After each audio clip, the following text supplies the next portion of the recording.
Olá, alunos do Colégio Status.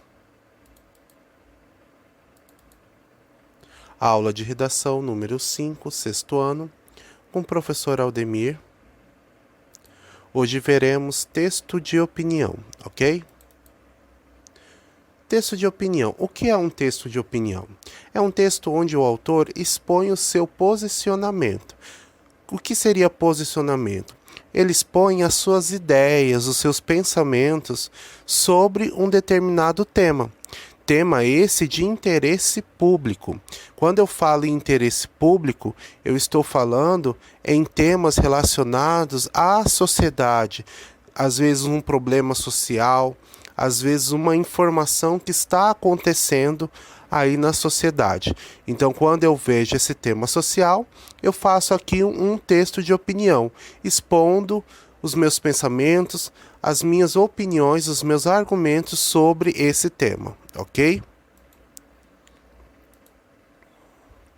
Partes do texto de opinião. Eu tenho 3 partes do texto. A primeira é a introdução, momento onde se explica o tema do texto. Então, aqui no primeiro parágrafo do seu texto de opinião, você vai explicar o tema, certo? Essa explicação deve ser um parágrafo de no mínimo 5, máximo 7 linhas, ok? Onde você simplesmente explicará o tema que foi apresentado, ok? Segunda parte do texto, o desenvolvimento. Geralmente são 2 parágrafos, tá? De 5 a 7 linhas cada, onde você colocará a sua opinião sobre o tema.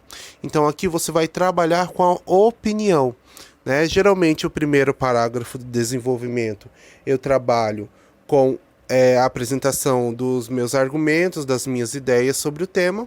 E o segundo parágrafo do desenvolvimento eu dou exemplos sociais.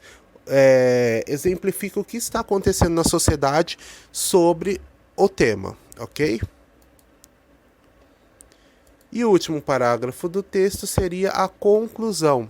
É a parte do texto onde apresenta uma solução para o problema, indicado pelo tema, certo? Então aqui eu vou solucionar o problema que está sendo citado no tema, né? Se eu estou trabalhando aqui um tema social, geralmente terá um problema, né? E esse problema tem que ter uma solução.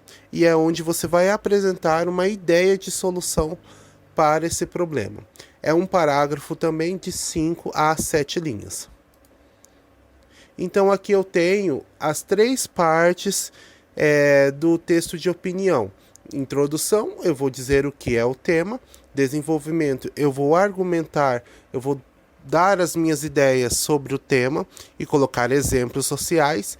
E a conclusão, eu vou finalizar dando uma solução para o tema, uma solução para o problema que é apresentado no tema, ok? Atenção! Após essa aula, fazer as atividades de redação do plural. Guardar a atividade em folha separada para ser entregue no retorno das aulas. Beleza? E lembre-se, juntos podemos fazer o melhor. Até a próxima aula de redação. Façam as atividades. Se tiver dúvidas, nós retiramos lá no plantão, certo? Online. Até lá!